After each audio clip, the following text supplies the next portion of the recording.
As we mark this occasion of International Youth Day, we felt that perhaps the most important message to share with young people across the world today, young people who, in our generation, are confronted by a multifaceted crisis of unemployment, a crisis of precarity, a crisis of, inadequate access to nutrition, of a shortage of housing, no access to healthcare, to education, and all manner of things.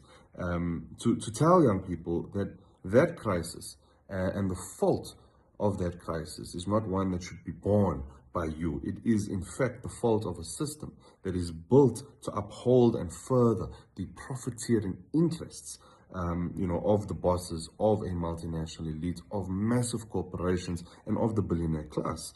Of course, in our world today, young people are told that we need to work harder, that we need to study diligently, that we need to hustle, and all manner of things. And on a daily basis, young people are indeed busying themselves with those things and with those activities, yet still there is no work. There is no affordable housing.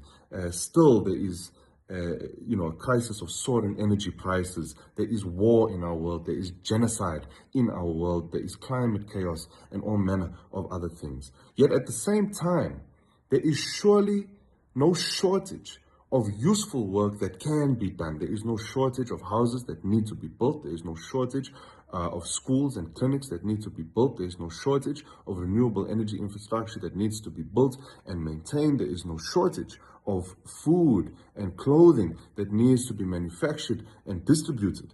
But when we live in a system that puts the profit motive at the center of everything that it does, then that system can and will only create these things insofar as they are profitable to the bosses and to investor cartels. It is in fact neither here nor there whether those things are useful to all of society, whether those things will help realize the aspirations of young people, or whether those things will lift our people out of poverty.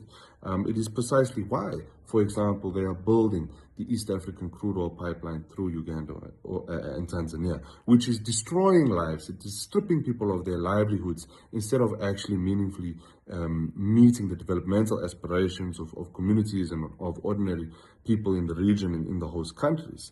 And so the question confronting young people today really is one of ownership. It is a question of who owns the resources of society and who gets to decide how they are used. What good is mineral wealth or even technology for that matter when it is held in the hands of those who would use it to enrich themselves and in pursuit of power and control?